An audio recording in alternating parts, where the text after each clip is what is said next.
They thought pushing would be enough.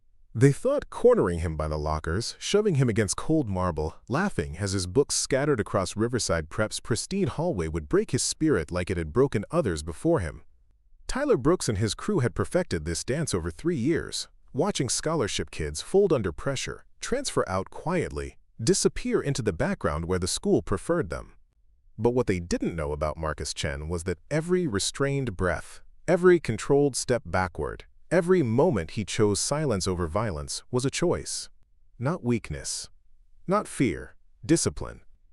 Because when you've spent 5 years learning to disarm armed attackers in 3 seconds flat, when your muscle memory can drop a grown man twice your size without breaking a sweat, when your father's voice echoes in your head saying, "KRAV MAGA is about going home safe, not proving points," holding back becomes the hardest fight of all. And Marcus Chen had been holding back for months, until the day they went too far. Before we jump back in, tell us where you're tuning in from. And if this story touches you, make sure you're subscribed, because tomorrow I've saved something extra special for you. The first thing Marcus Chen noticed about Riverside Prep Academy wasn't the marble floors or the championship banners hanging like golden promises from the vaulted ceiling. It wasn't the way sunlight streamed through stained glass windows, casting rainbow patterns across surfaces polished to mirror shine. What caught his attention was the silence. Not the absence of sound, but the weight of it. The kind of quiet that pressed against your chest and whispered that every breath here had been measured, every word calculated, every presence either earned or tolerated. Marcus stood in the main hallway on his first day, backpack slung over one shoulder, transcript folder in his hand, and felt the familiar tightness in his jaw that came when environments demanded you prove your right to exist. He'd felt it before in Queens, walking through neighborhoods where his mixed heritage made him too Asian for some corners, too American for others. But this was different. This wasn't about race or culture. This was about money, about belonging to a world that spoke in polo shirts and trust funds, where your father's business card mattered more than your grade point average. The scholarship letter had arrived 3 months ago, crisp letterhead, announcing that Marcus Chen had been selected for the Chen Davies Academic Excellence Program, a full ride to one of Connecticut's most prestigious preparatory academies.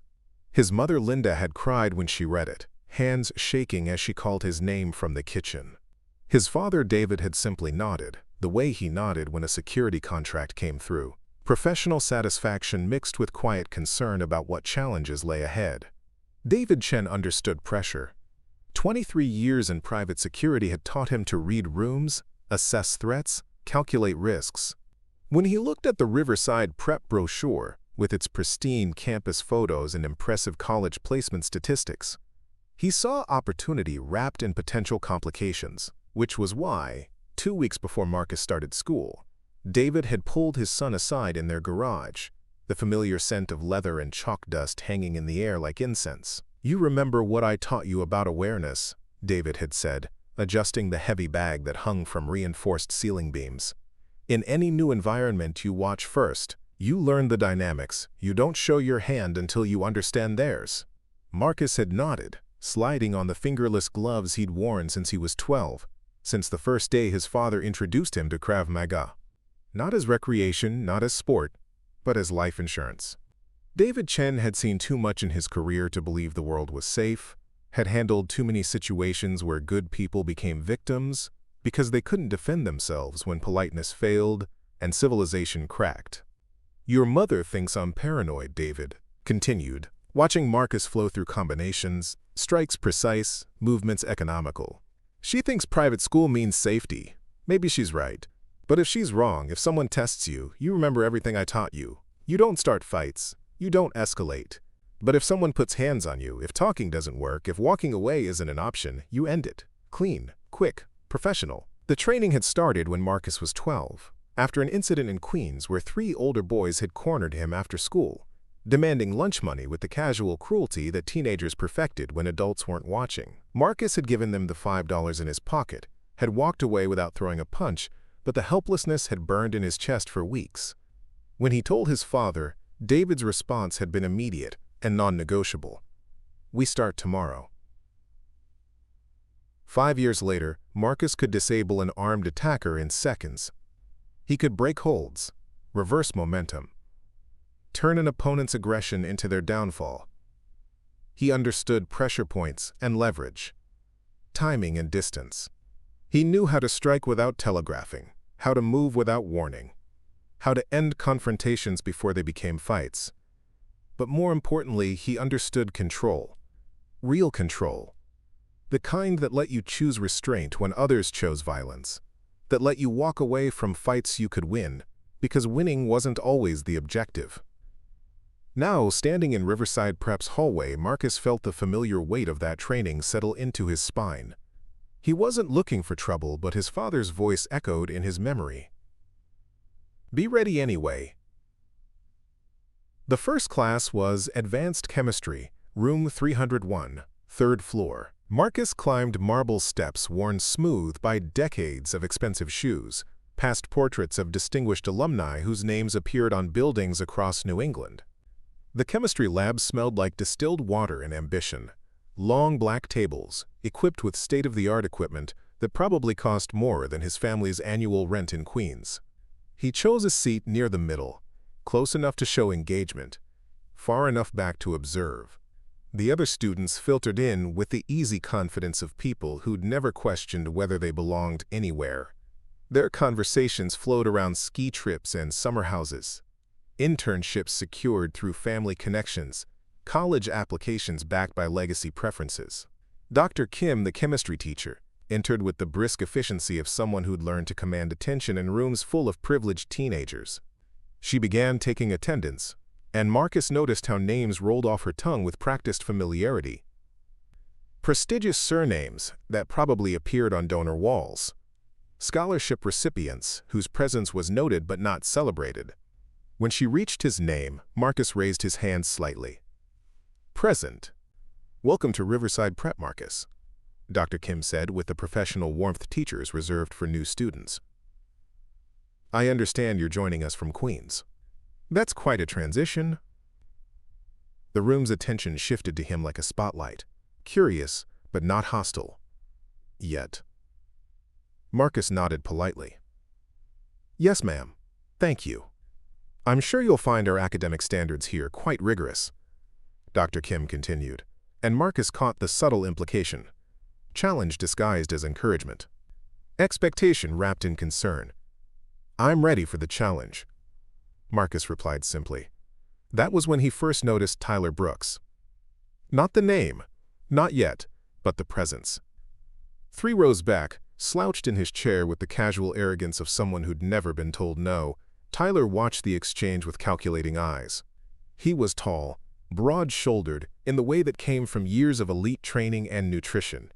His blonde hair was perfectly styled, his uniform perfectly pressed, but there was something predatory in his gaze, something that assessed and cataloged and filed away information for future use. Marcus felt the evaluation, the way Tyler's eyes took inventory of his second-hand backpack, his carefully maintained but not expensive sneakers, the slight difference in his uniform that marked him as scholarship rather than legacy. It wasn't hatred in Tyler's expression, not yet. It was recognition, the way apex predators identified potential prey.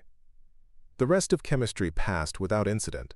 Marcus took notes, participated when called upon, demonstrated the kind of academic preparedness that had earned him the scholarship in the first place. But he remained aware, peripheral vision tracking movement, noting dynamics.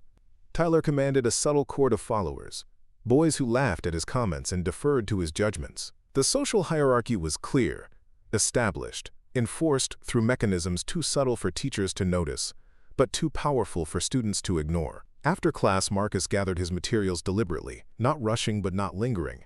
As he headed toward the door, Tyler's voice caught him. Chen, right? Marcus turned, meeting Tyler's gaze directly but without challenge. That's right. Tyler stepped closer, and Marcus noted the invasion of personal space, the way Tyler positioned himself to look down, despite only a few inches difference in their heights.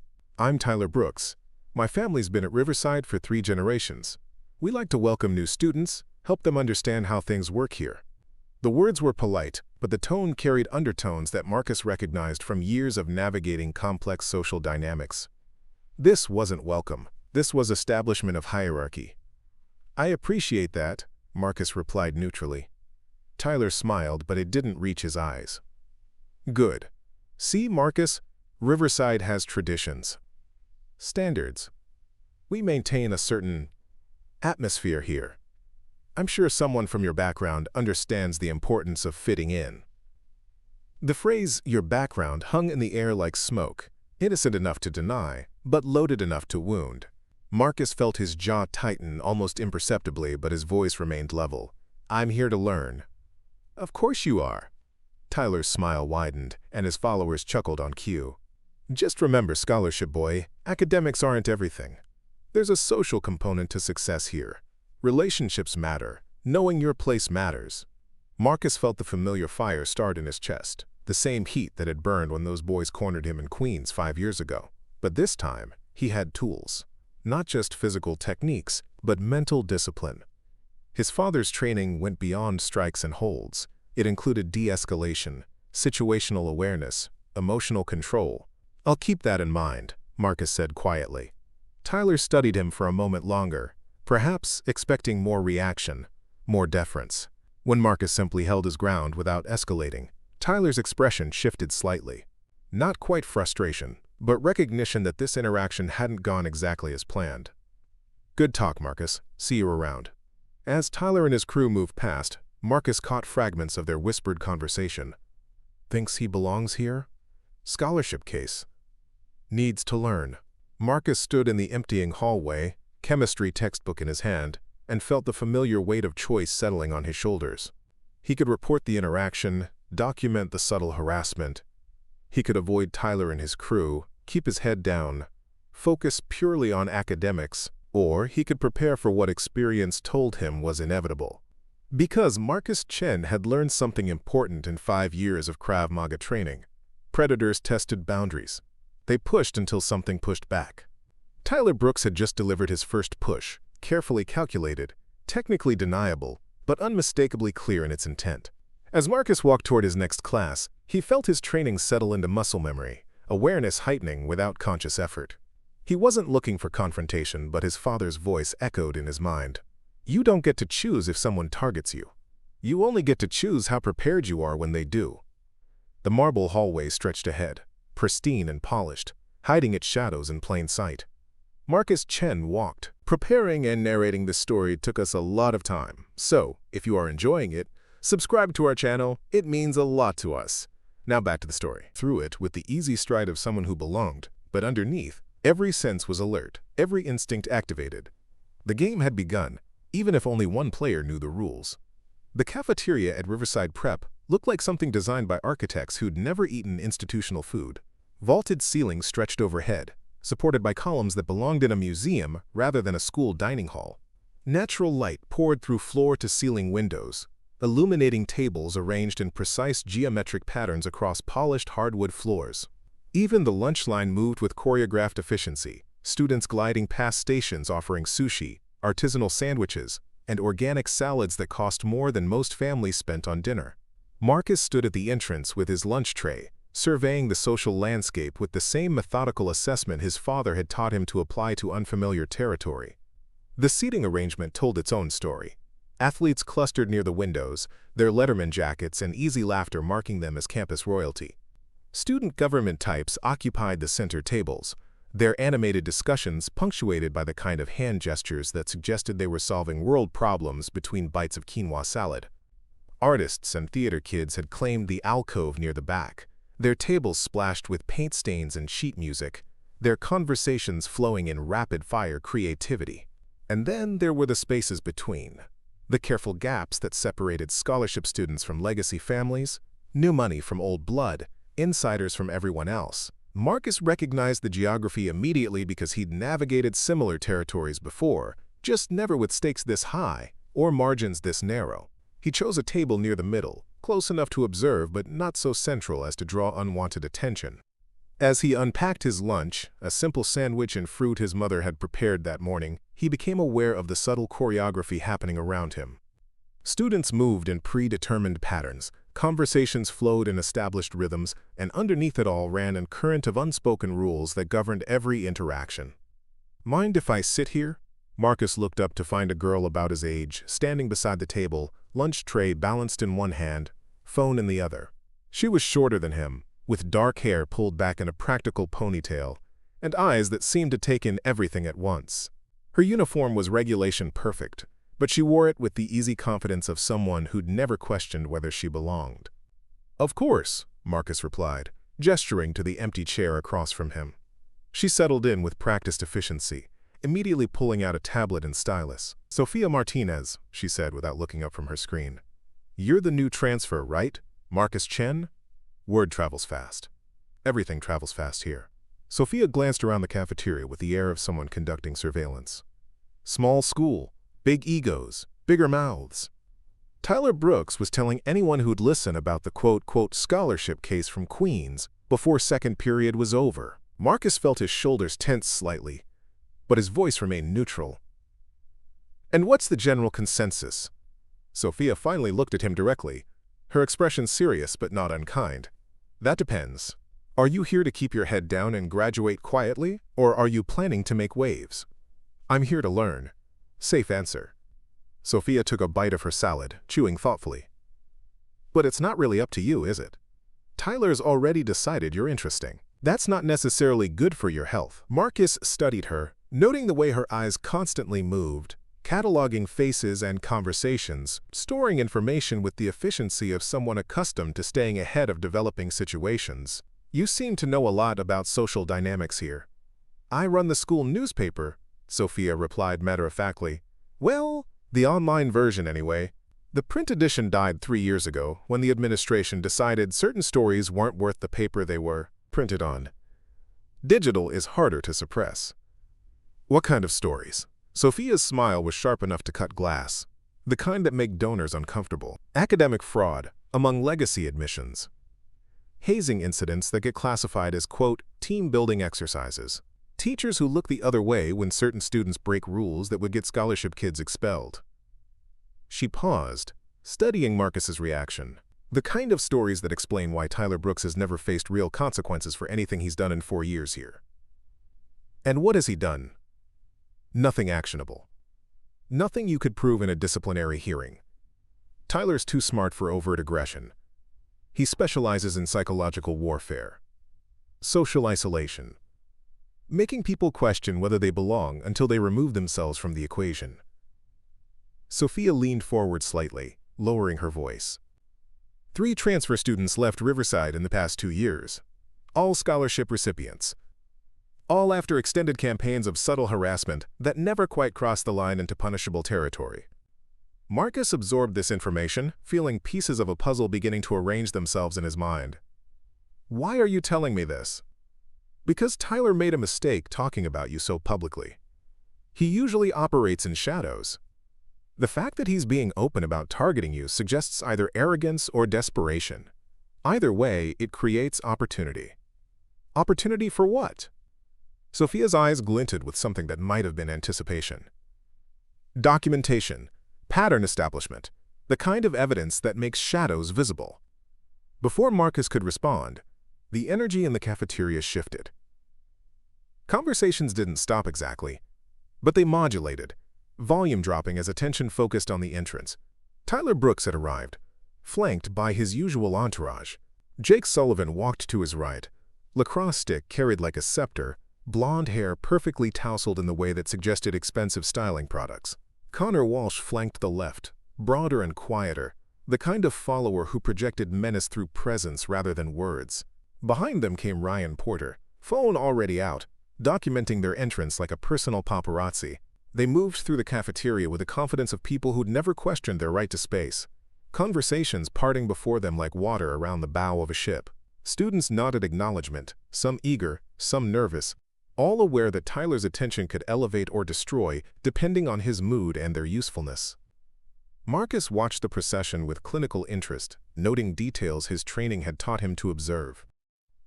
Tyler's gait spoke of athletic confidence, but also underlying aggression, the slightly wider stance of someone prepared for confrontation.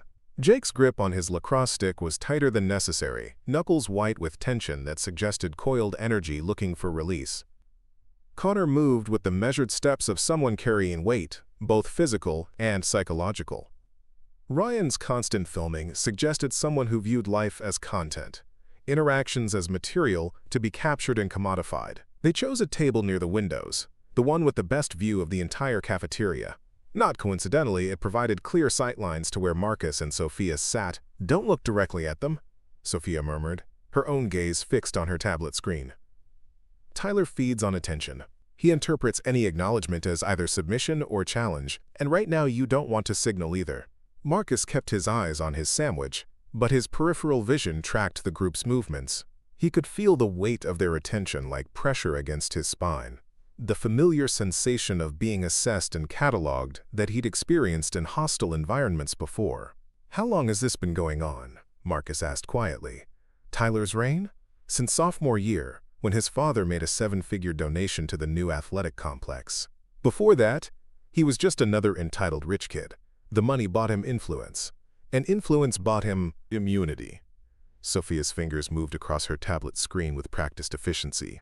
"What you need to understand about Riverside is that it's not really a school. It's a networking incubator for the next generation of American elite. The education is secondary to the connections, and the connections are everything." Marcus thought about his own father, David Chen, who'd built his security consulting business through competence rather than connections, who taught his son that respect was earned through actions rather than inherited through accidents of birth. The contrast between that worldview and Riverside's reality felt like culture shock compressed into concentrated form. "So what's the survival strategy?" "Depends on your goals." Sophia finally looked up from her screen, meeting his eyes directly. "If you want to graduate quietly and move on, you avoid Tyler completely. Sit in the back of classes you share, eat lunch somewhere else, participate in activities he doesn't care about.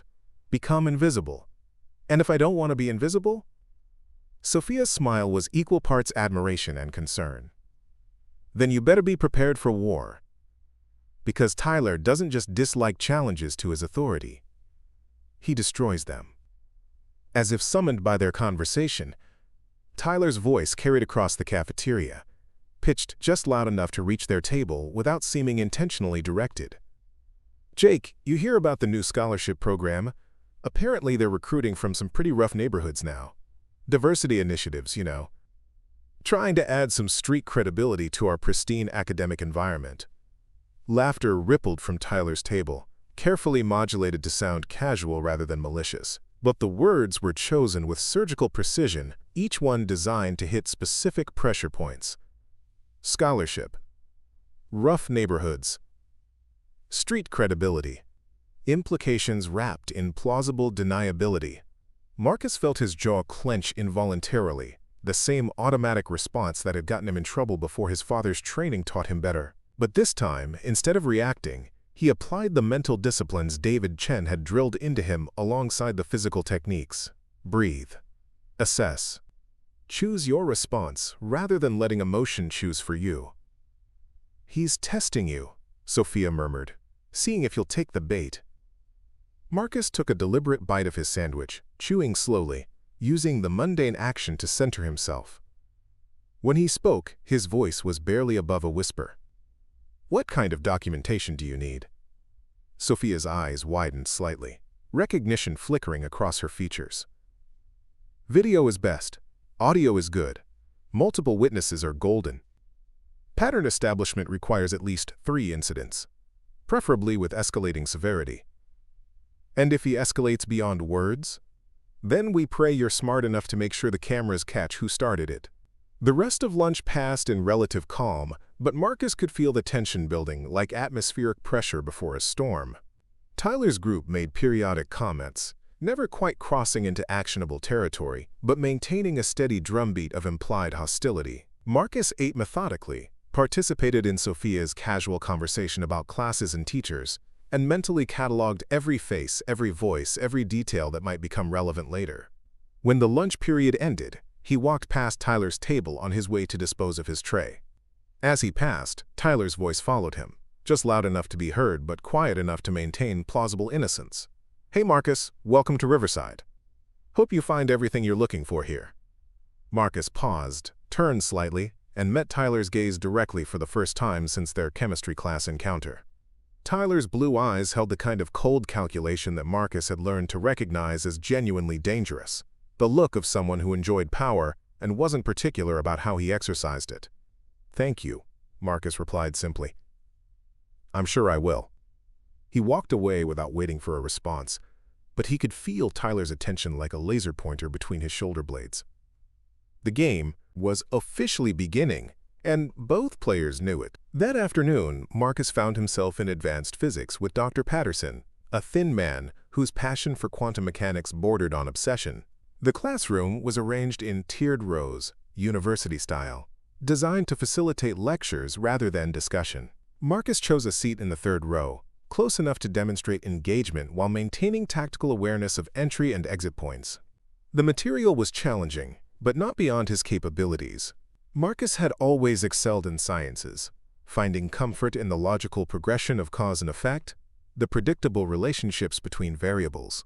But halfway through Dr. Patterson's explanation of wave-particle duality, the classroom dynamic shifted. Tyler and Jake entered together, their arrival perfectly timed to disrupt without seeming intentional. They'd clearly been in the bathroom or elsewhere on campus, returning just late enough to draw attention but not so late as to warrant discipline. "Gentlemen," Dr. Patterson said without breaking stride in his lecture, "so good of you to join us. Please find your seats quickly so we can continue." Tyler's eyes swept the classroom, cataloging who was present, where they sat, how they reacted to his entrance. When his gaze landed on Marcus, he smiled with the kind of warmth that felt like threat wrapped in social convention.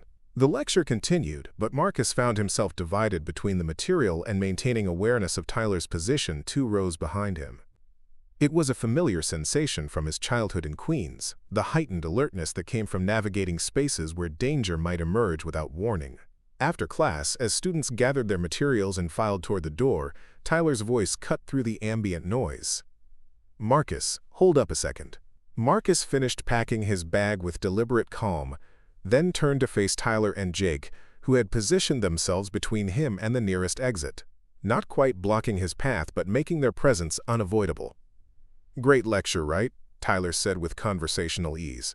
"Dr. Patterson really knows his stuff, though I have to say, some of the concepts can be pretty challenging if you don't have the right background preparation." The implication was clear but deniable. Marcus had kept up with the material perfectly well, had even answered one of Dr. Patterson's questions correctly. But Tyler was questioning his academic preparation in a way that suggested inadequacy, without making direct accusations.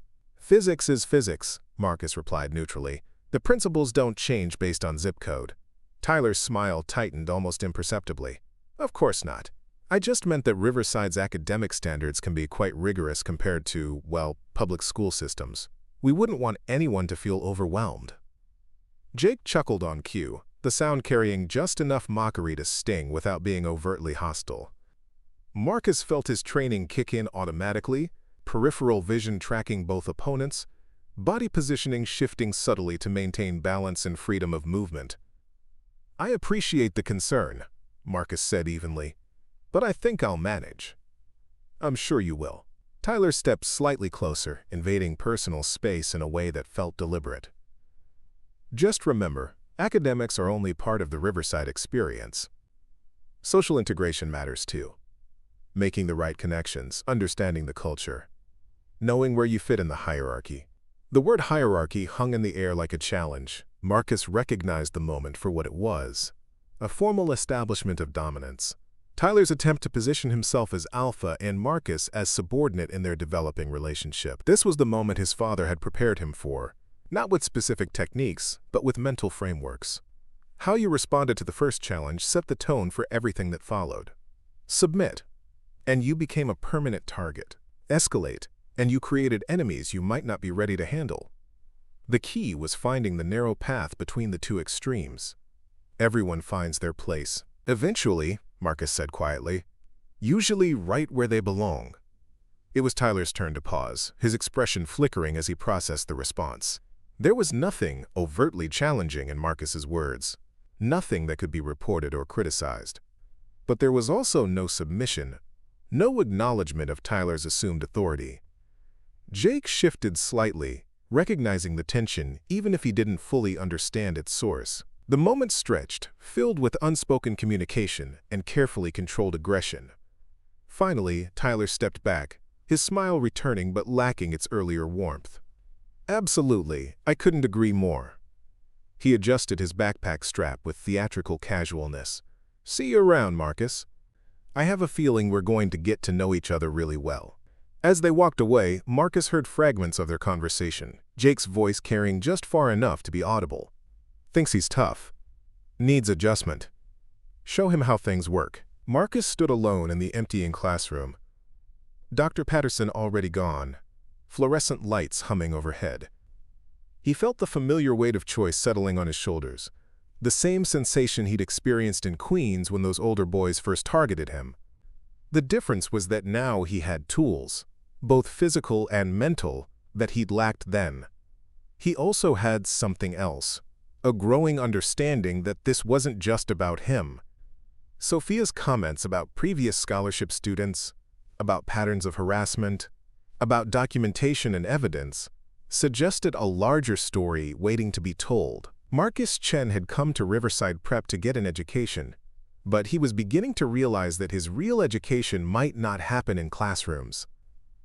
That evening, Marcus sat in his family's garage, hands wrapped in the familiar grip tape of training gloves, heavy bags swaying slightly from his last combination. The space smelled like leather and determination, tools hanging from pegboards with military precision, mats arranged in patterns that spoke of serious training rather than casual exercise. David Chen emerged from the house carrying 2 bottles of water, moving with the controlled grace that marked him as someone who'd never lost the muscle memory of constant readiness. He handed 1 bottle to Marcus, then settled onto a weight bench, studying his son with the clinical assessment that came from years of reading people under stress. "Rough day?" Marcus unwrapped his hands slowly, using the ritual to organize his thoughts. "Met some interesting people." David's slight smile suggested he recognized the euphemism, the kind of interesting that requires paperwork, or the kind that requires preparation. The preparation kind, for now. They sat in comfortable silence, the kind that came from years of training together, of learning to communicate through action as much as words. David Chen had never been effusive with advice, preferring to let experience teach the lessons that lectures couldn't convey. But he'd also never left his son unprepared for challenges he could anticipate. "Tell me about the dynamics," David said eventually. Marcus described the day's encounters with clinical precision, noting Tyler's positioning, Jake's supporting role, the way they'd used space and timing to create pressure without crossing into actionable territory. David listened without interruption, occasionally nodding when Marcus mentioned details that confirmed patterns he'd seen before. "Smart opponents," David concluded. "They understand the rules of engagement in their environment. Question is, do you understand them well enough to operate effectively?" "I think so. But Dad," Marcus hesitated, then pushed forward. "What if this isn't just about me? What if there's a bigger problem that needs addressing?" David's expression shifted slightly, pride mixing with concern.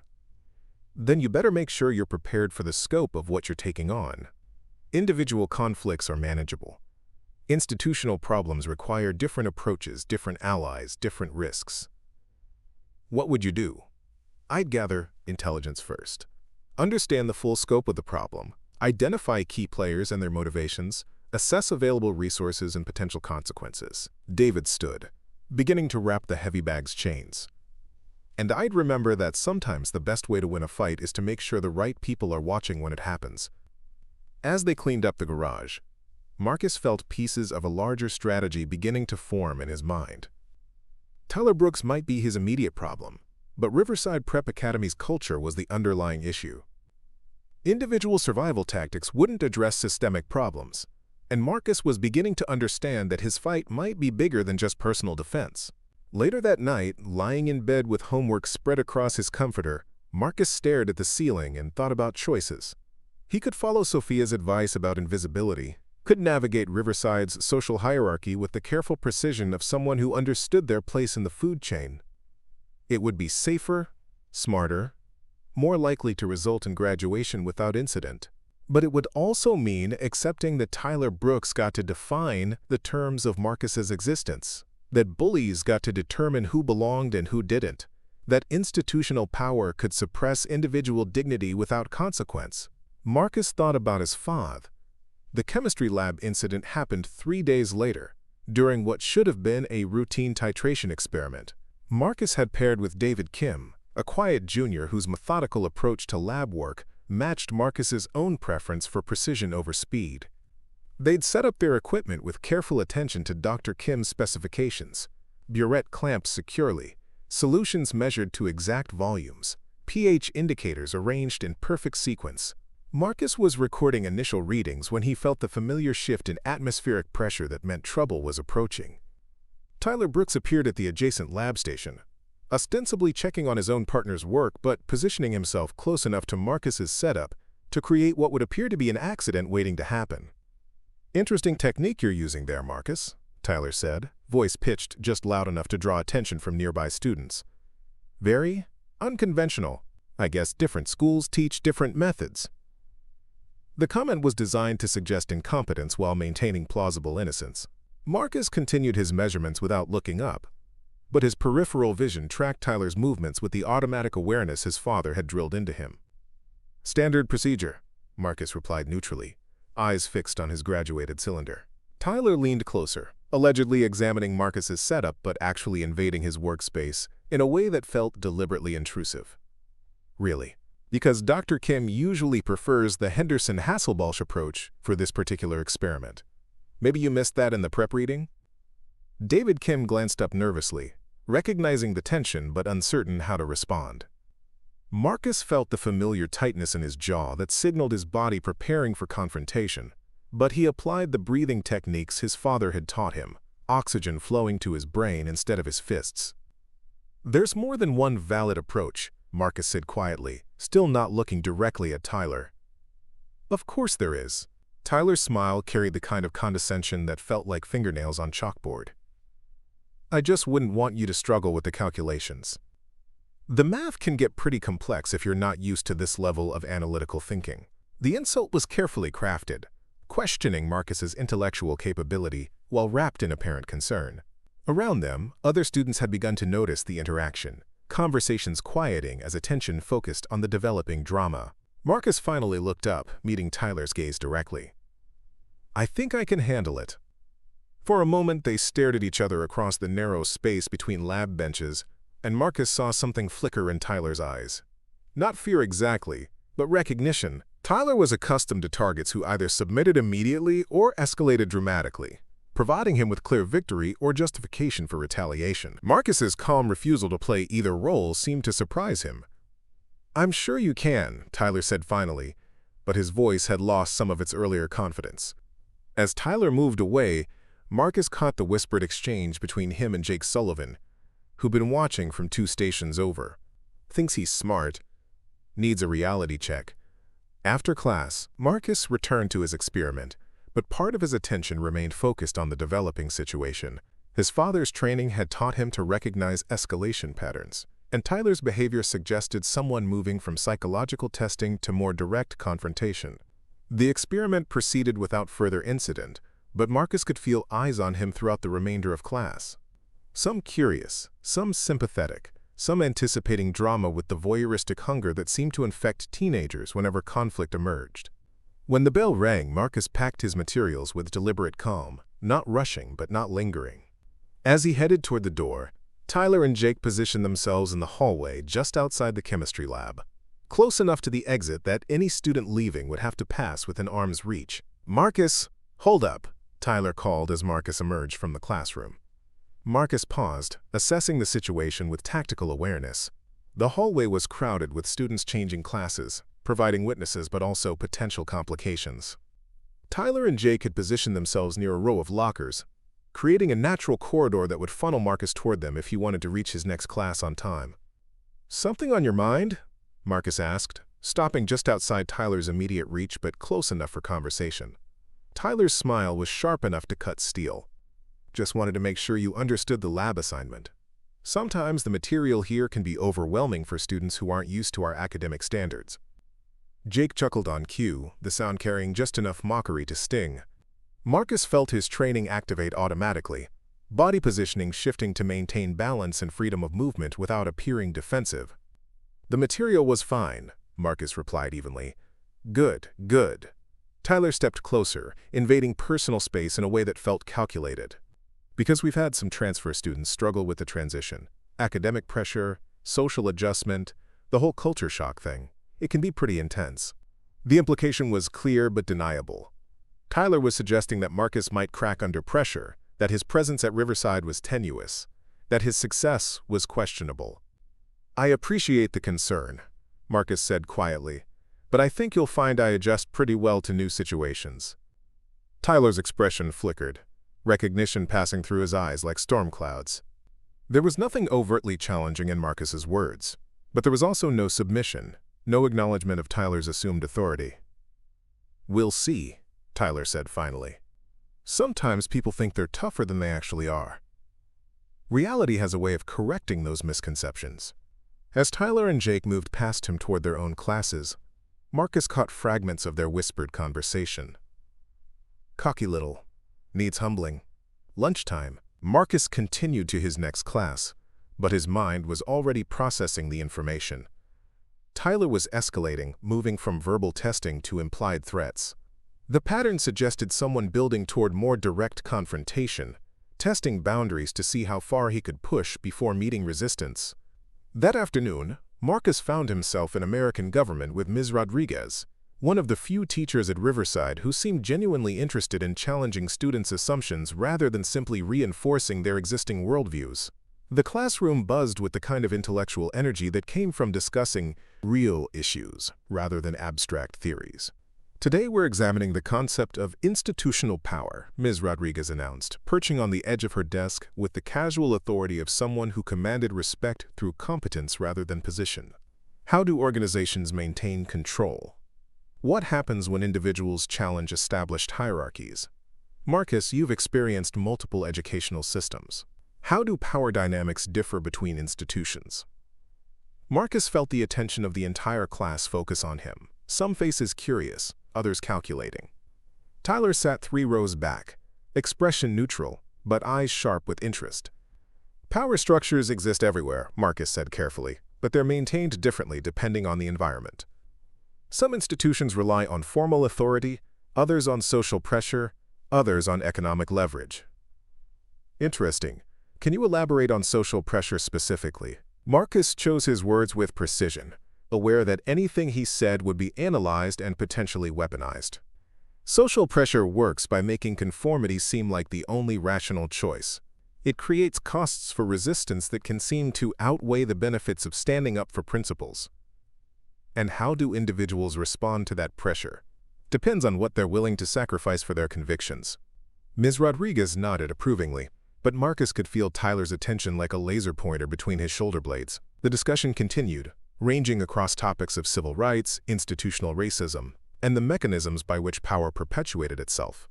Marcus participated thoughtfully but carefully, aware that his words were being evaluated for more than academic merit. After class, as students filed toward the door, Ms. Rodriguez called his name.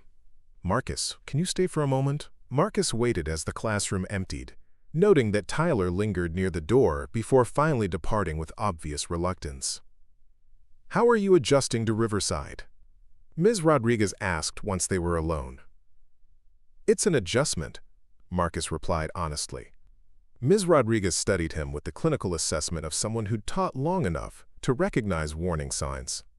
"The social dynamics here can be challenging for students who don't fit the traditional mold. Have you encountered any specific difficulties?" Marcus considered his response carefully. Ms. Rodriguez seemed genuinely concerned, but he learned to be cautious about involving authority figures in conflicts that might require solutions they weren't prepared to provide. "Nothing I can't handle," he said finally. "I'm sure you can.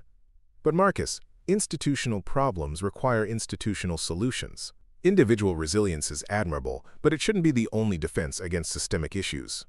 Her words carried weight that suggested she understood more about Riverside's culture than she was willing to state directly. Marcus filed the information away, recognizing a potential ally while understanding that teachers operated under constraints that limited their ability to intervene directly. "I appreciate that," Marcus said. "If I need help, I'll ask." Ms. Rodriguez nodded, but her expression suggested she knew he wouldn't ask until the situation had already gone too far. The real test came during lunch, in the serving line where students queued with the kind of aggressive politeness that barely concealed underlying tensions. Marcus had grabbed a tray and was waiting behind a group of sophomore girls when Tyler and his crew appeared, cutting into line with the casual arrogance of people who'd never been told no. "Excuse us," Tyler said to the sophomore girls, not really asking permission but informing them of his intention to take their place.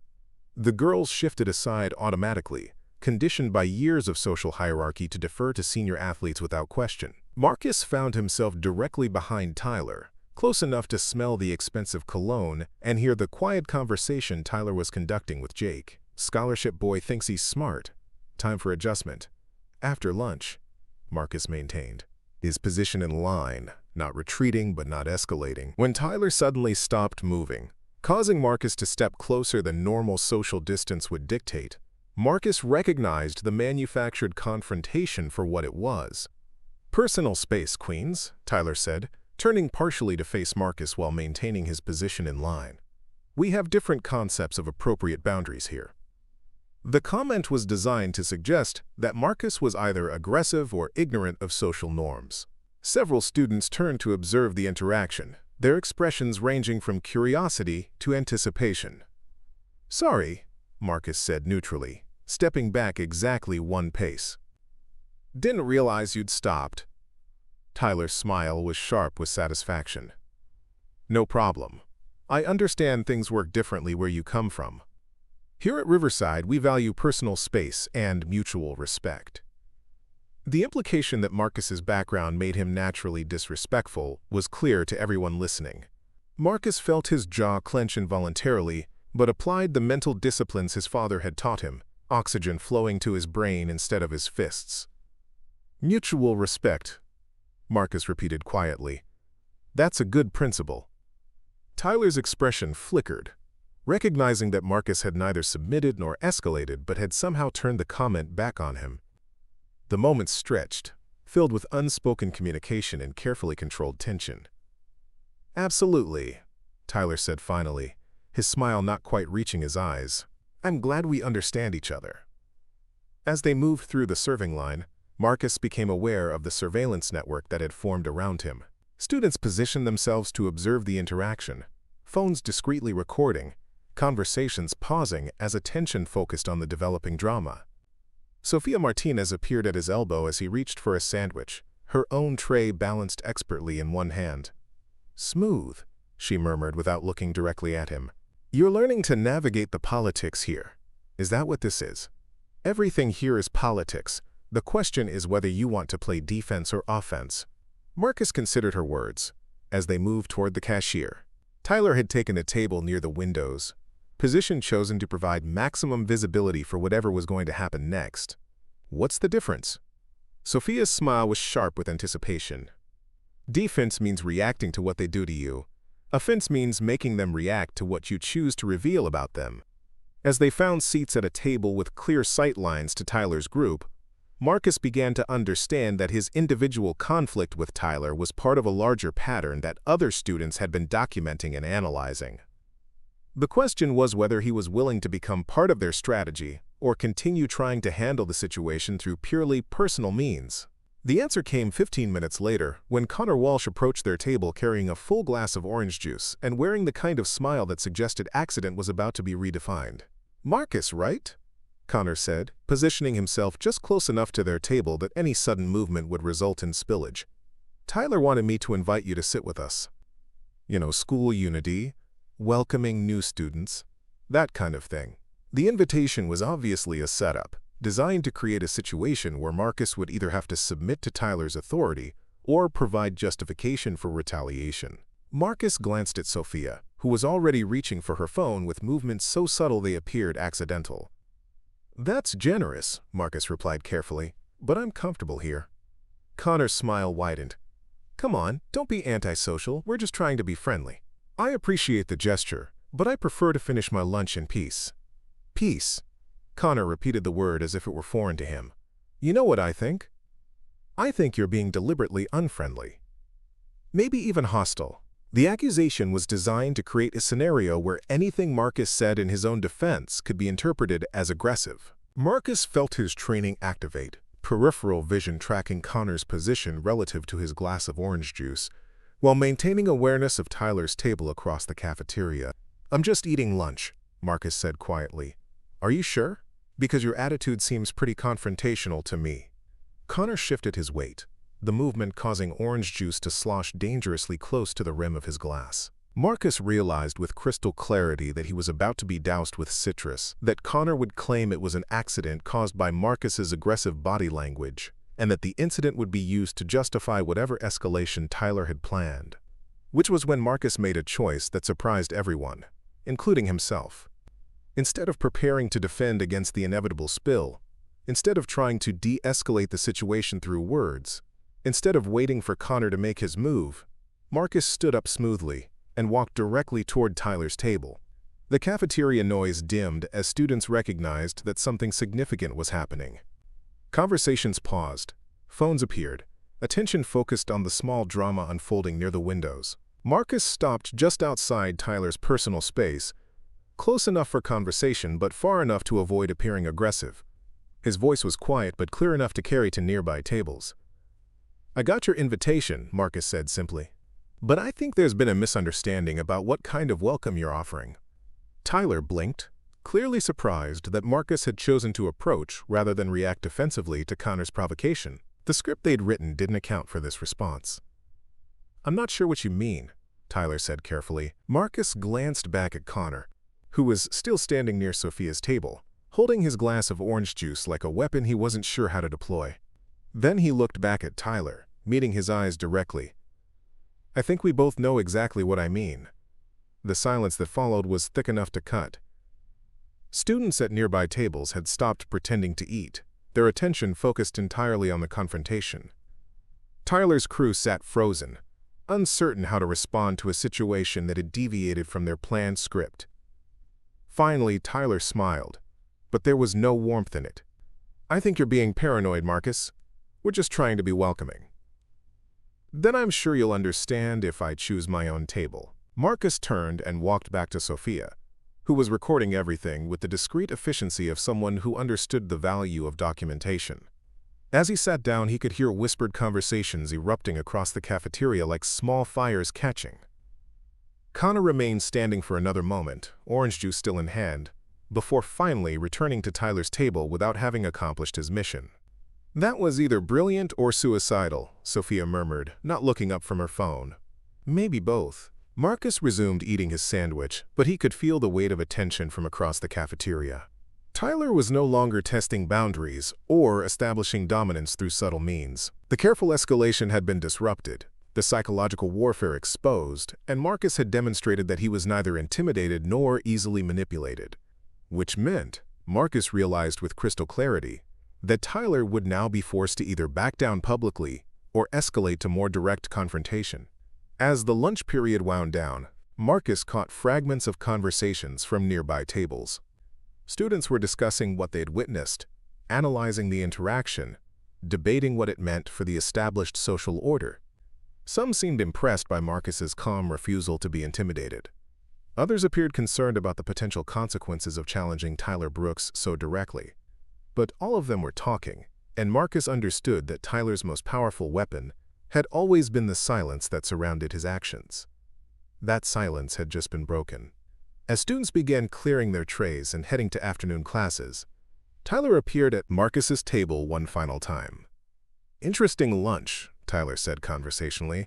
"I think we're really starting to understand each other." Marcus looked up, meeting Tyler's gaze directly. "I think you're right." Tyler's smile was sharp enough to cut glass. "Good, because understanding is the foundation of all productive relationships." He walked away without waiting for a response, but his message was clear. The testing phase was over. Whatever came next would be more direct, more public, and more decisive. Marcus finished packing his lunch tray, aware that Sophia was watching him with expression that mixed admiration and concern. "You know there's no going back now," she said quietly. "I know. He'll escalate, probably today." Marcus stood, shouldering his backpack with the same calm efficiency he brought to everything else. "Then I better be ready." As he walked toward his afternoon classes, Marcus felt the familiar weight of choice settling on his shoulders. He'd spent 3 days at Riverside Prep trying to navigate Tyler's psychological warfare through purely defensive means, hoping to avoid confrontation through discipline and restraint. But Tyler had interpreted restraint as weakness, discipline as submission, and Marcus had just demonstrated that his calm wasn't born from fear, but from control. The question now was whether Tyler was smart enough to recognize the difference, or whether his arrogance would push him toward a confrontation he wasn't prepared to handle. Marcus walked through Riverside's marble hallways with the easy stride of someone who belonged, but underneath, every sense was alert, every instinct activated. His father's training had prepared him for this moment, not just the physical techniques, but the mental frameworks. Tyler Brooks was about to learn the difference between someone who chose peace and someone who was afraid to fight. The lesson would begin very soon. RS training, about 5 years of learning to control himself as much as he controlled opponents. About discipline and patience, and the difference between reacting and responding. About the responsibility that came with capability, and the choice between using strength to protect yourself or to protect others who didn't have strength of their own. Outside his window, Millbrook slept the peaceful sleep of communities where problems stayed hidden behind manicured lawns and excellent property values. But Marcus Chen lay awake, mind racing with possibilities and consequences, understanding that tomorrow would bring new challenges and that his response to those challenges would define not just his own future, but potentially the futures of students who came after him. The scholarship that had brought him to Riverside Prep was supposed to be an opportunity. Marcus was beginning to understand that it might also be a responsibility, one that required more courage than any physical confrontation ever could. In the darkness, he made his choice. The first incident after the cafeteria confrontation happened in the parking garage beneath Riverside Prep's athletic complex. Marcus had stayed late for a review session with Dr. Kim, working through organic chemistry problems that would count toward his midterm grade. The underground garage was nearly empty when he reached his family's modest sedan, fluorescent lights humming overhead, casting harsh shadows between concrete support pillars. He was loading his backpack into the back seat when he heard footsteps echoing off the walls, deliberate and unhurried. 3 sets, moving in formation rather than casual conversation. Marcus's training activated automatically, peripheral vision cataloging positions, while his hands continued their mundane task of arranging textbooks. Tyler Brooks emerged from behind a support pillar 20 feet away, flanked by Jake Sullivan and Connor Walsh. They moved with the predatory confidence of pack hunters who'd cornered isolated prey, but Marcus noted the careful distance they maintained, close enough to intimidate but far enough to claim innocence if questioned. "Working late, scholarship boy?" Tyler's voice carried across the empty space, echoing off concrete walls. "Guess you have to put in extra hours to keep up with our academic standards." Marcus straightened slowly, closing the car door with deliberate calm. The garage's layout provided limited exit routes, and Tyler's crew had positioned themselves to control the most direct path to the elevators. Classic tactical positioning, designed to create psychological pressure without technically trapping him. "Just reviewing material," Marcus replied evenly, keys in his hand but not yet moving toward the driver's side door. Jake stepped forward slightly, lacrosse stick carried across his shoulders like a yoke. "Funny thing about review sessions, most students who belong here don't need extra help." The implication hung in the recycled air like exhaust fumes. Marcus felt his jaw tighten but applied the breathing techniques his father had drilled into him, oxygen flowing to his brain instead of his muscles. "Everyone can benefit from additional preparation," Marcus said quietly. Connor chuckled, the sound bouncing off garage walls in distorted echoes. "Preparation for what? Academic probation? Maybe you should prepare for the possibility that Riverside isn't the right fit for someone with your background." Tyler moved closer, his expensive sneakers silent against polished concrete. "Connor raises a good point. Sometimes the most compassionate thing is helping people recognize their limitations before they embarrass themselves publicly." Marcus recognized the psychological warfare for what it was, designed to erode confidence through sustained pressure rather than direct confrontation. His father had warned him about opponents who preferred mental manipulation to physical engagement, predators who understood that psychological wounds often lasted longer than bruises. "I appreciate the advice," Marcus said, moving toward his car door with controlled calm. "But I think I'll stick with my current approach." Tyler's expression shifted, satisfaction flickering across his features like lightning before a storm. "That's your choice, of course. Just remember that choices have consequences. Sometimes those consequences affect more than just the person making the decision." The threat was carefully crafted, vague enough to deny but specific enough to create anxiety. Marcus felt his training assess the implied menace, cataloging it as psychological pressure rather than immediate physical danger. "Everyone's responsible for their own choices," Marcus replied, opening his car door. As he slid into the driver's seat, Tyler appeared at his window, close enough that Marcus could see his reflection in the tinted glass. "See you in chemistry tomorrow, Marcus. Should be an interesting lab session." Marcus started his engine without responding, but Tyler's words followed him as he drove toward the garage exit. The timing of tomorrow's chemistry lab, the specific mention of it being interesting, the coordinated nature of tonight's encounter suggested planning rather than spontaneous harassment. That evening, Marcus sat in his family's garage, methodically working through forms while his mind processed the day's events. The familiar rhythm of strikes and blocks helped organize his thoughts, each technique flowing into the next with practiced precision. David Chen emerged from the house carrying a bottle of water and his own training gloves, settling onto a bench to watch his son work through combinations. He didn't speak immediately, recognizing that Marcus was using physical movement to sort through mental challenges. "Garage conference?" David asked eventually. Marcus paused between combinations, breathing controlled despite the exertion. "They're escalating. Moving from classroom comments to coordinated encounters." "How many?" "3. Tyler Brooks, Jake Sullivan, Connor Walsh. Tyler leads, Jake provides muscle presence, Connor handles psychological pressure." David nodded approvingly at the tactical assessment. "Weapons?" "Jake carries a lacrosse stick everywhere. Could be intimidation or genuine threat preparation." "Environment?" "They chose the parking garage. Limited exits, no witnesses, plausible deniability if questioned." Marcus unwrapped his hands slowly, using the ritual to center his thoughts. "Dad, what do you do when opponents won't engage directly?" David's smile was sharp with professional understanding. "You document their pattern until they make a mistake. Predators who rely on psychological warfare eventually escalate to actions that can't be denied or explained away. And if they're smart enough not to escalate, then you force them to show their true nature in front of witnesses who matter."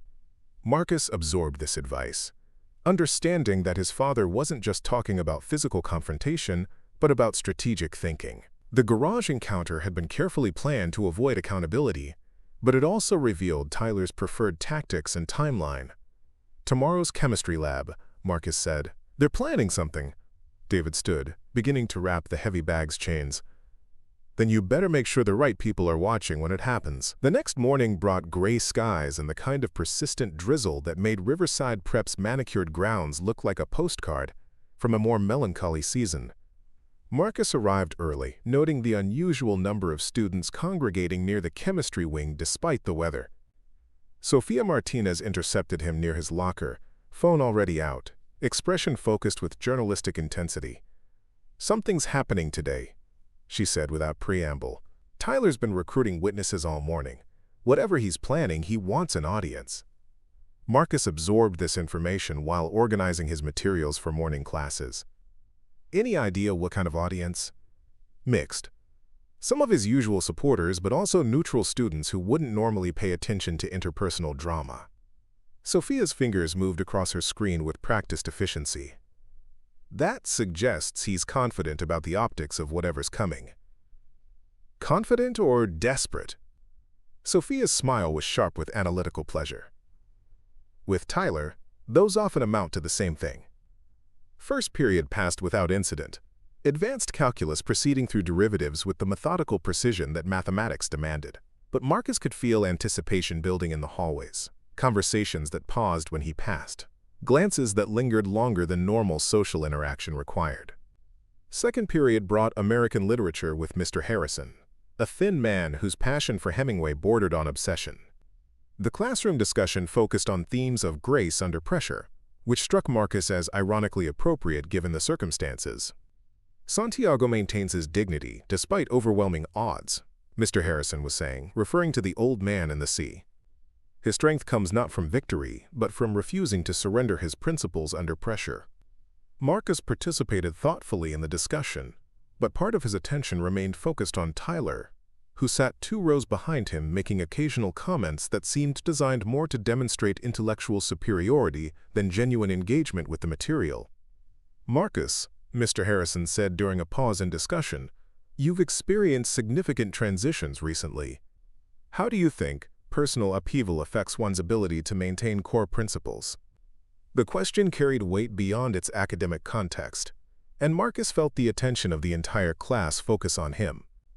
Tyler's presence seemed to intensify, waiting for any response that could be interpreted as weakness or uncertainty. "Upheaval tests principles," Marcus said carefully. "But I think true principles become stronger under pressure, not weaker. Like metal that's forged in fire." Interesting metaphor. Can you elaborate?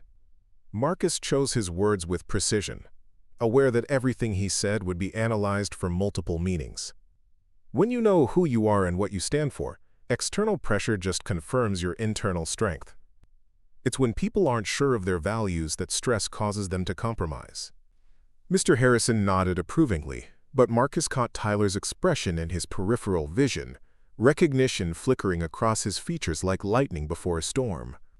After literature class, as students moved toward their 3rd period assignments, Tyler appeared at Marcus's elbow with the casual precision of someone who'd timed the encounter perfectly. "Thoughtful comments about principles," Tyler said conversationally.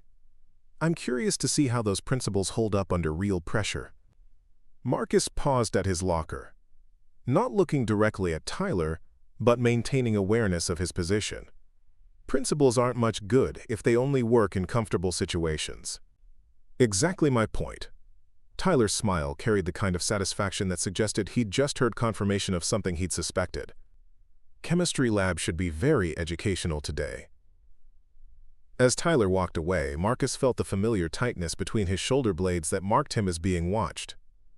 The morning's building tension was reaching a crescendo, and 3rd period chemistry would apparently provide the stage for whatever Tyler had orchestrated. Marcus reached his locker to find a folded piece of paper wedged between the vents, positioned precisely where he'd notice it immediately.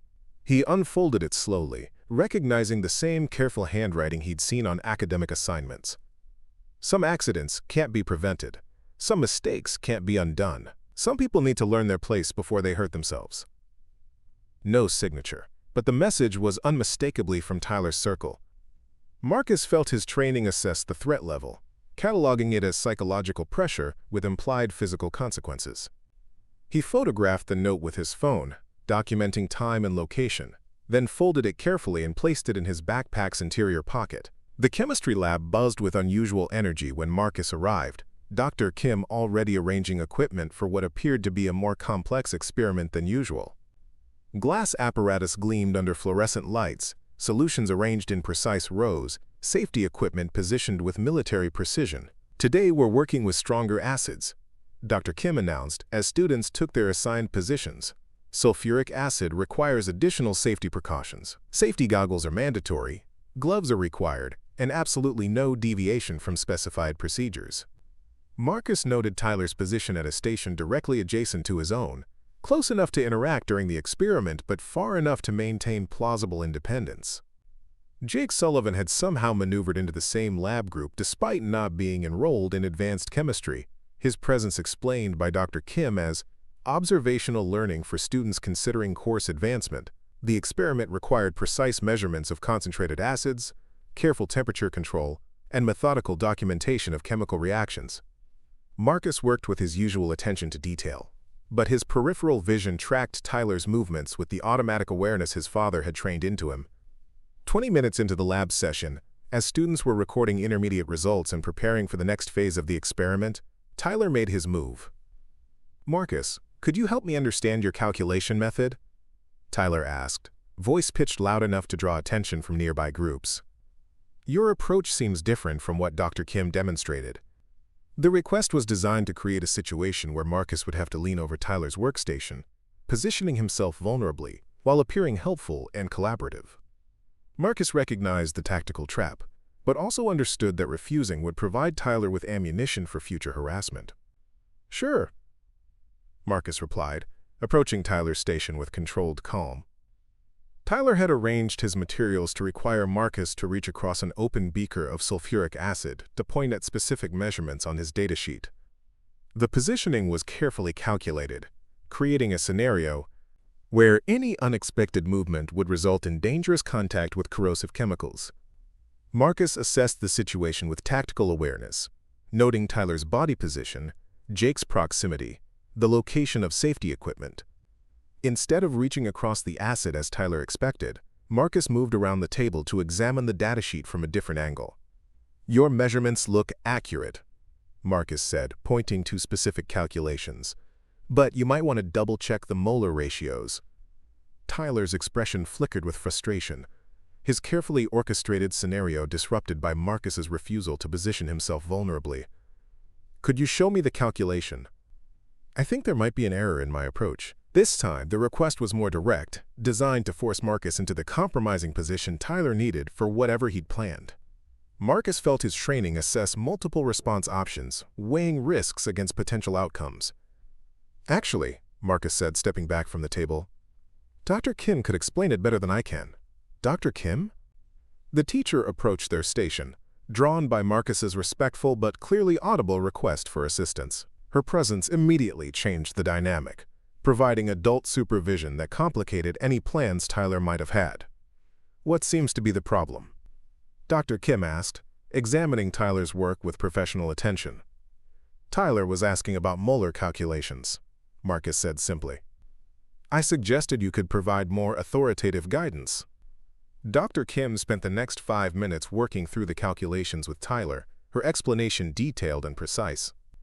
During this time, Marcus returned to his own station, completing his measurements while maintaining awareness of the frustrated energy emanating from Tyler's position.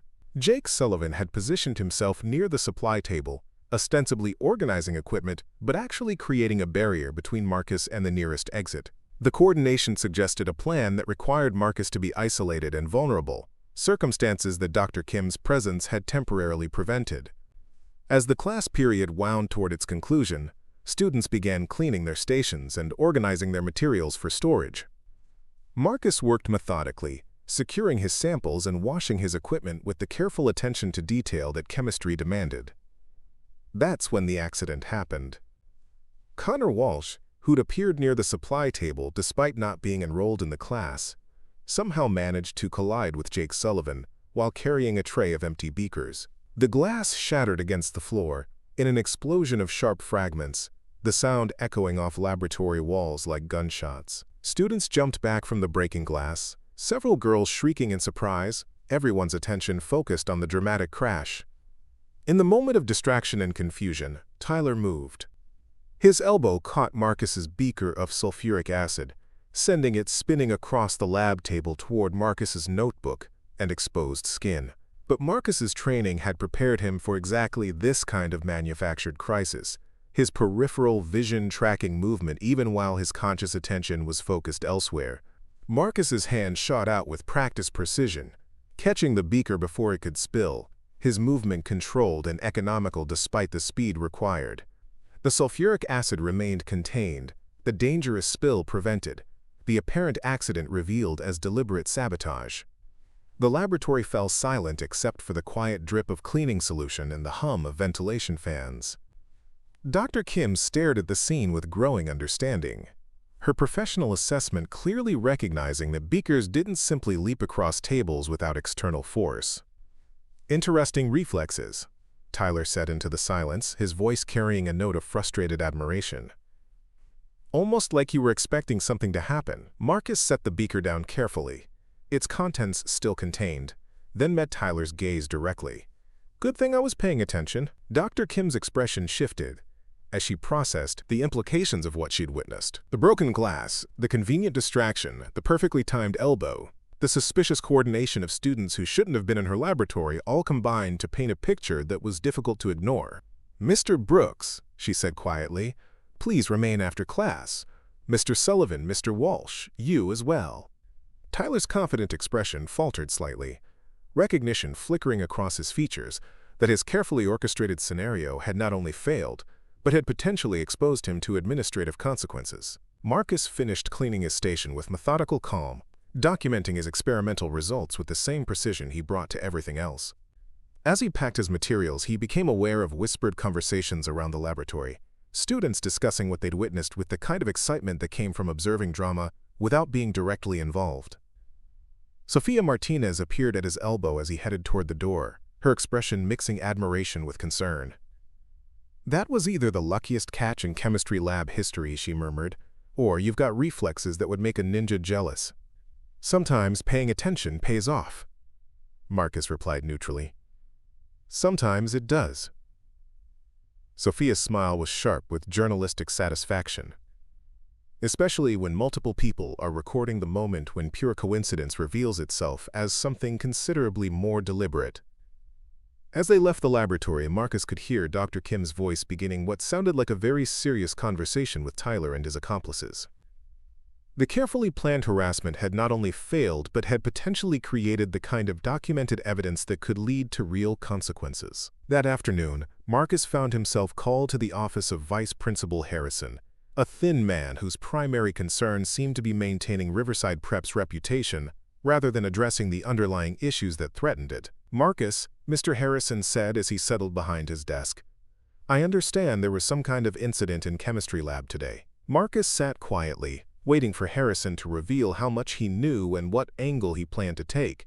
The vice principal's office was decorated with photographs of successful Riverside graduates, their achievements serving as both inspiration and implicit pressure. "Dr. Kim has expressed concerns about student safety and what she characterizes as potentially deliberate endangerment." Harrison's tone suggested he found such concerns inconvenient rather than legitimate. However, the students involved described the incident as an unfortunate accident complicated by your unusually aggressive response. Marcus felt his jaw tighten slightly but kept his voice level. "I prevented a sulfuric acid spill that could have caused serious injury. I'm not sure how that qualifies as aggressive. The concern is that your reflexes and reactions suggest you were anticipating trouble rather than focusing on your academic work." Harrison leaned forward, his expression carrying the kind of practiced concern that felt more like interrogation than support. "Some people might interpret that as paranoid behavior, or even as evidence that you were planning to create a confrontation." The accusation was carefully crafted, turning Marcus's successful defense against harassment into evidence of aggressive intent. Marcus recognized the technique from his father's security work, the way guilty parties often attempted to reframe their victims' competence as somehow threatening or inappropriate. "I was paying attention to my surroundings," Marcus said simply. "That's good laboratory safety practice? Perhaps. But Marcus, I need you to understand that Riverside Prep values harmony and cooperation among our student body. We can't have students who are constantly looking for trouble or who respond to normal social interactions with suspicion and hostility." The implication was clear but deniable. Marcus's refusal to be successfully victimized was being characterized as the real problem, rather than the coordinated harassment that had necessitated his defensive awareness.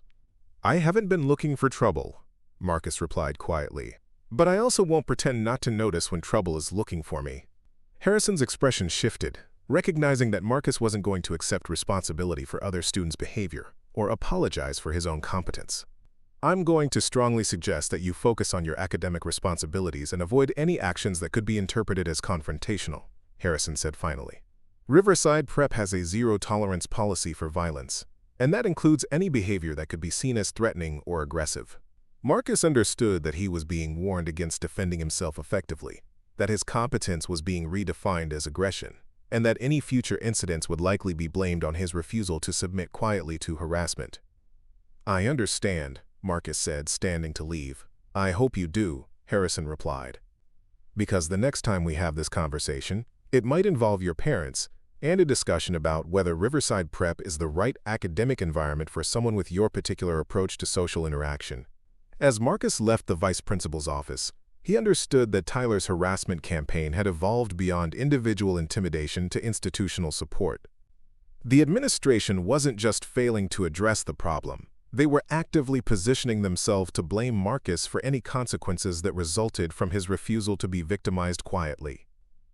That evening, Marcus sat in his family's garage, working through combinations with unusual intensity. His father watched from the sidelines, recognizing that his son was processing more than just physical techniques. Institutional support, David said eventually. Marcus paused between strikes, breathing controlled despite his exertion. They're setting up a narrative where defending myself becomes evidence of aggression, classic power structure response. Can't solve the problem, so they redefine it until the victim becomes the threat. Marcus unwrapped his hands slowly, considering his options. Tyler's harassment was escalating, but the school administration was positioning itself to blame Marcus for any confrontation that resulted. The careful documentation Sophia was maintaining might provide evidence, but institutional bias could neutralize even clear proof of coordinated harassment. "Dad, what do you do when the system is designed to protect the predators?" David's smile was sharp with professional understanding. "You make sure that when the truth comes out, it's too public and too clear for anyone to explain away." That night, lying in bed with chemistry homework spread across his comforter, Marcus stared at the ceiling and thought about choices.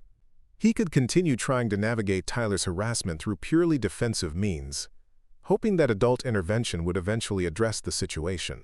He could transfer to another school, accepting that some fights weren't worth fighting, or he could recognize that Tyler's escalation and institutional support meant the conflict was moving toward a conclusion whether Marcus chose it or not, and make sure that when that conclusion arrived, he was prepared for its consequences. Outside his window, Millbrook slept the peaceful sleep of communities, where problems stayed hidden behind closed doors and excellent public relations. But Marcus Chen lay awake, understanding that some problems eventually demanded public solutions, and that his choice wasn't whether to fight, but how to ensure that when the fight came, the right people were watching, and the truth was impossible to deny. The next phase of Tyler's campaign would be more direct, more public, and more decisive. Marcus could feel it building like atmospheric pressure before a storm. The question was whether Tyler understood what kind of storm he was about to unleash. The breaking point came on a Thursday morning when the autumn air carried the first real bite of winter, and Riverside Prep's marble hallways echoed with the particular energy that preceded long weekends. Marcus arrived at school to find his locker vandalized, not with spray paint or crude graffiti that could be easily identified and punished, but with something far more sophisticated and malicious. Someone had used acid to etch words into the metal surface of his locker door, the letters burned deep enough to be permanent, but subtle enough to avoid immediate detection by casual observers. The message was brief and venomous. "Know your place." Below it, someone had etched a crude symbol that Marcus recognized from his father's security briefings about hate groups, a twisted cross that carried implications beyond simple bullying. Marcus stood in the hallway, backpack slung over one shoulder, studying the damage with the clinical assessment his training had taught him to apply to evolving threats. The acid etching represented a significant escalation, moving from psychological harassment and manufactured accidents to deliberate property destruction with racial undertones. More importantly, it demonstrated access to corrosive chemicals and willingness to use them outside controlled laboratory environments. Sophia Martinez appeared at his shoulder, phone already out, documenting the vandalism with the practiced efficiency of someone who understood the importance of evidence. "This changes everything," she said quietly, angling her camera to capture the etched symbols in optimal lighting. "Hate speech crosses lines that even Riverside's administration can't ignore." Marcus felt the familiar tightness in his jaw that signaled his body preparing for confrontation, but he applied the breathing techniques his father had drilled into him, oxygen flowing to his brain instead of his muscles. "Unless they claim it's another accident," Marcus replied, noting the way other students were beginning to notice the vandalism, conversations pausing as attention focused on his locker. Hard to accidentally etch hate symbols with laboratory acid. Sophia's fingers moved across her screen with journalistic precision. "But you're right to be skeptical. Tyler's father carries significant influence here." As if summoned by their conversation, Tyler Brooks appeared in the hallway, flanked by Jake Sullivan and Connor Walsh. They moved with the casual confidence of people who owned the space around them, but Marcus noted something different in their body language today, an edge of anticipation that suggested planning rather than spontaneous encounter. Tyler's gaze swept across the vandalized locker with theatrical surprise, his expression perfectly calibrated to suggest concern rather than satisfaction. "Marcus, that's terrible," Tyler said, his voice pitched loud enough to carry to other students. "Who would do something like that? We should report this to administration immediately." The performance was masterful, positioning Tyler as a helpful witness rather than probable perpetrator, while ensuring that multiple students observed his apparent concern. Marcus recognized the psychological warfare for what it was, designed to make him appear paranoid if he suggested Tyler's involvement. "I'm sure they'll investigate thoroughly," Marcus replied neutrally, not taking the bait. Tyler stepped closer, invading personal space with the practiced precision of someone who understood how to create pressure without appearing aggressive. "I hope they catch whoever did this. Hate speech has no place at Riverside Prep." Tyler's smile was sharp with satisfaction. Of course, sometimes these incidents are connected to other behavioral issues. Stress, paranoia, social maladjustment. The administration might want to examine all possible factors. The implication was carefully crafted, suggesting that Marcus might have vandalized his own locker as part of some psychological breakdown or attention-seeking behavior. Jake and Connor positioned themselves to reinforce Tyler's narrative, their presence creating a semicircle that felt subtly threatening despite their apparently casual poses. Marcus felt his training assess the tactical situation, noting exit routes, weapon possibilities, and the growing audience of students who were gathering to observe the developing confrontation. His father's voice echoed in his memory. "When opponents control the narrative, you have to change the stage." "Behavioral issues," Marcus repeated quietly, meeting Tyler's gaze directly. "That's an interesting theory." Tyler's confident expression flickered slightly, recognizing something in Marcus's tone that suggested the script was about to deviate from his careful planning. "I'm just saying that sometimes when people are under pressure, they make poor decisions," Tyler continued. "Act out in ways that seem irrational to outside observers." "Like coordinating group harassment campaigns?" Marcus asked, his voice calm but carrying clearly to the students who were pretending not to listen. "Or manufacturing accidents in chemistry labs? Or leaving threatening notes in lockers?" The hallway's ambient noise dimmed as conversations paused, attention focusing entirely on the confrontation. Tyler's crew shifted slightly, recognizing that Marcus was no longer playing defense, but had moved to offense in a way they hadn't anticipated. Tyler's smile tightened, but he maintained his performance of innocent concern.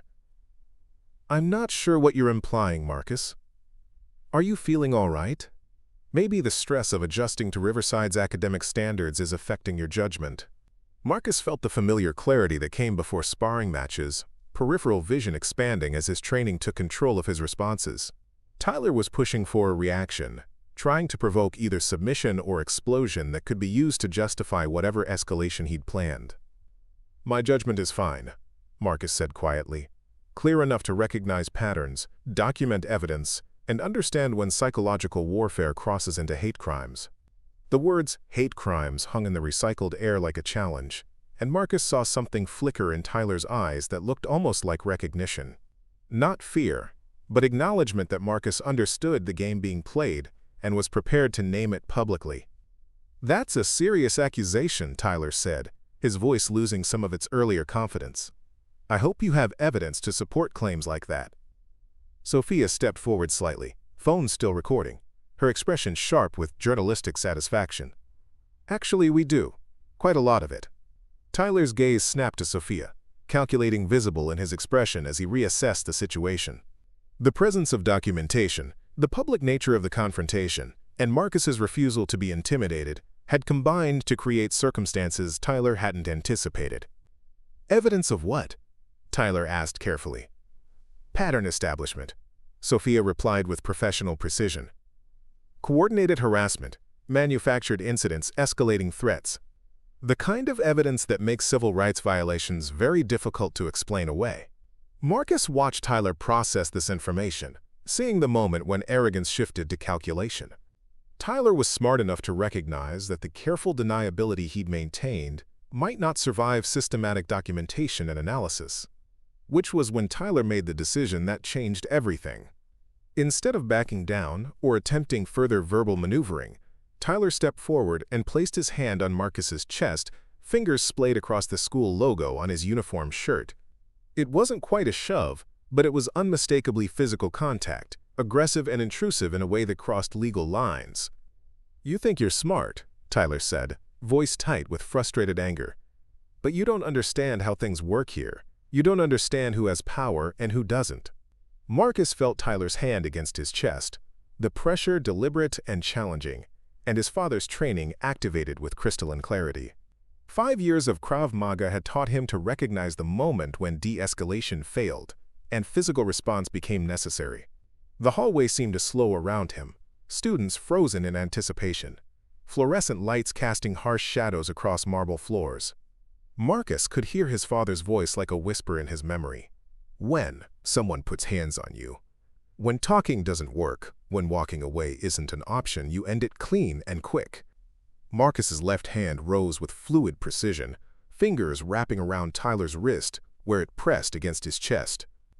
His right hand found Tyler's elbow, thumb positioned exactly where his father had taught him to find the pressure point that would compromise joint stability.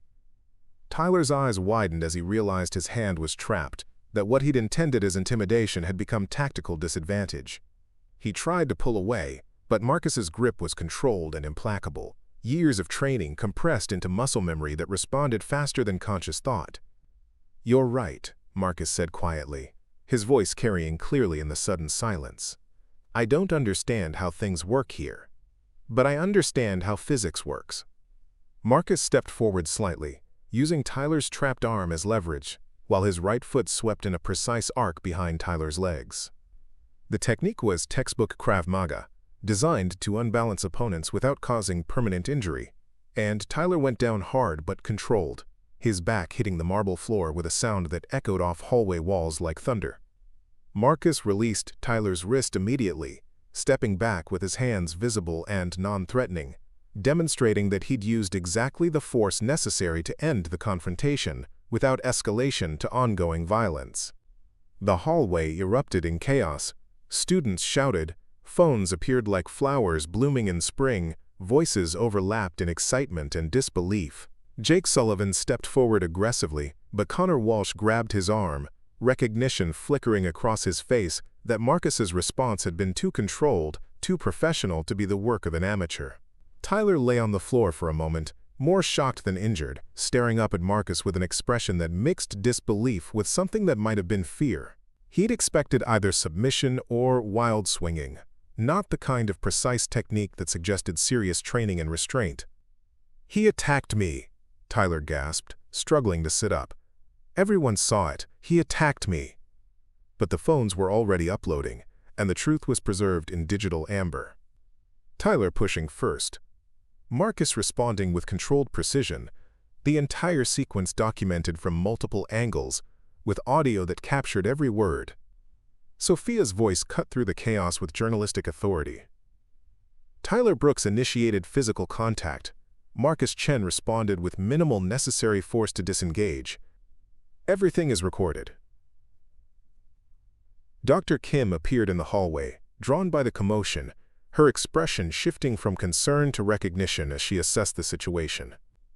Behind her came Vice Principal Harrison, moving with the quick steps of someone whose primary concern was containing situations rather than understanding them.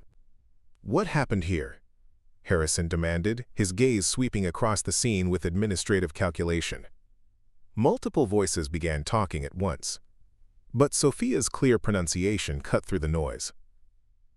Tyler Brooks placed his hands on Marcus Chen in an aggressive manner. Marcus disengaged using minimal force. Multiple students recorded the entire interaction. Harrison's expression suggested he was already formulating damage control strategies rather than seeking truth. Tyler struggled to his feet, brushing off his uniform with theatrical dignity while shooting glances at Marcus that burned with frustrated rage. "I was trying to help him understand school culture," Tyler said, his voice carrying the practiced innocence of someone accustomed to administrative protection. He responded with violence. "This is exactly the kind of aggressive behavior I was concerned about." Marcus remained silent, understanding that the recordings would speak more clearly than any verbal defense he could offer. His training had taught him to act with precision and then let consequences unfold according to their own logic. Dr. Kim stepped forward, her scientific mind already analyzing the evidence before her. "Mr. Harrison, I observed the final moments of this interaction. The student on the floor initiated physical contact. The response was proportional and immediately concluded." Harrison's jaw tightened as he realized that faculty witness testimony was complicating his preferred narrative. Around them, students continued recording, the incident already spreading across social media with hashtags that would make institutional cover-up increasingly difficult. "Everyone to class immediately," Harrison announced, his voice carrying administrative authority. "Tyler, Marcus, my office, now." As the hallway began to clear, Marcus caught Sophia's eye. She nodded slightly, fingers still moving across her phone screen, uploading evidence to multiple platforms with the efficiency of someone who understood that truth needed protection from institutional revision. The walk to Harrison's office felt like a funeral march, but Marcus moved with the calm confidence of someone who'd acted according to his principles and training. Tyler walked beside him, fury radiating from his posture like heat from asphalt, his earlier confidence replaced by something approaching desperation. In Harrison's office, surrounded by photographs of successful Riverside graduates, Marcus sat quietly, while Tyler constructed an elaborate narrative about unprovoked assault and concerning behavioral patterns. Harrison listened with the expression of someone whose conclusions had been reached before the testimony began. "Marcus," Harrison said finally, "this is exactly the kind of incident I warned you about. Your response to normal social interaction was disproportionate and violent." Marcus met Harrison's gaze directly. "Tyler placed his hands on me. I removed them using minimal necessary force. The entire interaction is documented." "Documented by your ally," Harrison replied, dismissing Sophia's evidence with administrative contempt. "We can't rely on biased observers to determine what actually happened." That's when Dr. Kim knocked on the office door, entering with the calm authority of someone carrying irrefutable information. "Mr. Harrison," she said, settling into a chair without being invited, "I've reviewed the video evidence from multiple sources. The incident is quite clear. Tyler Brooks initiated physical contact. Marcus Chen's response was controlled and immediately concluded." Harrison's expression shifted as he realized that faculty support was undermining his preferred narrative. Around campus, the story was already spreading beyond his ability to control, social media posts multiplying with viral velocity. "Nevertheless," Harrison said carefully, "physical altercations cannot be tolerated, regardless of who initiated contact." Dr. Kim's smile was sharp, with scientific precision. "Then I assume you'll be documenting Tyler's assault as the primary violation, with Marcus's self-defense noted as appropriate response to unlawful physical contact." The silence that followed stretched like elastic before breaking. Harrison understood that institutional bias could only stretch so far before snapping under the weight of documented evidence and faculty witness testimony. 2 hours later, Marcus walked out of Riverside Prep Academy with a 3-day suspension for physical altercation, while Tyler Brooks received a 1-week suspension for initiating unwanted physical contact. The difference in punishment was minimal, but the optics were clear. The school's golden boy had been held accountable for his actions. More importantly, the incident had been preserved in digital amber, spreading across social media with velocity that institutional damage control couldn't match. Students who'd remained silent about previous harassment began sharing their own experiences, creating a cascade of testimony that painted Tyler's behavior as systematic rather than isolated. That evening, Marcus sat in his family's garage, not training, but simply thinking. David Chen emerged from the house carrying 2 bottles of water, settling onto a bench with a satisfied expression of someone whose lessons had been applied successfully. "Clean technique," David said approvingly. "Controlled response, minimal force, immediate disengagement." Marcus nodded, unwrapping the hand wraps he hadn't actually used. "It felt like everything you taught me came together at once. That's what training is for, not to make you aggressive, but to make you precise when precision matters." They sat in comfortable silence, surrounded by the tools and equipment that had prepared Marcus for a moment he'd hoped would never come. Outside, Millbrook continued its peaceful existence, but inside Riverside Prep's social media ecosystem, change was spreading like wildfire. By Monday morning, when Marcus returned from his suspension, the school felt different. Students nodded respectfully as he passed, some approaching to thank him for standing up to Tyler's systematic harassment. Teachers who'd previously overlooked concerning behavior now paid closer attention to group dynamics and power imbalances. Tyler Brooks returned to school as well, but his entourage had evaporated, former followers distancing themselves from someone whose invincibility had been publicly disproven. He moved through hallways with the subdued energy of someone learning to navigate social dynamics without the protection of inherited privilege. The vandalized locker had been repaired, the acid-etched hate speech painted over with fresh metal. But more importantly, the culture that had allowed such harassment to flourish was beginning to change, one conversation and one documented incident at a time. Marcus Chen had come to Riverside Prep Academy seeking education. What he'd found instead was the opportunity to teach lessons about dignity, resistance, and the precise application of controlled force when all other options had been exhausted. The KRAV MAGA champion who'd been holding back had finally been forced to demonstrate why restraint was a choice rather than a limitation. And in doing so, he'd shown an entire school community what happened when bullies discovered that their carefully chosen targets possessed capabilities they'd never imagined. The transformation was complete, measured not in bruises or broken bones but in broken silence and reformed culture. Sometimes the most important victories were won not through violence but through the controlled application of skill when skill became necessary. Marcus walked through Riverside Prep's marble hallways with the quiet confidence of someone who'd proven that true strength lay not in the ability to cause harm, but in the wisdom to know exactly when and how to prevent it. Up next, you've got 2 more standout stories right on your screen. If this one hit the mark, you won't want to pass these up. Just click and check them out.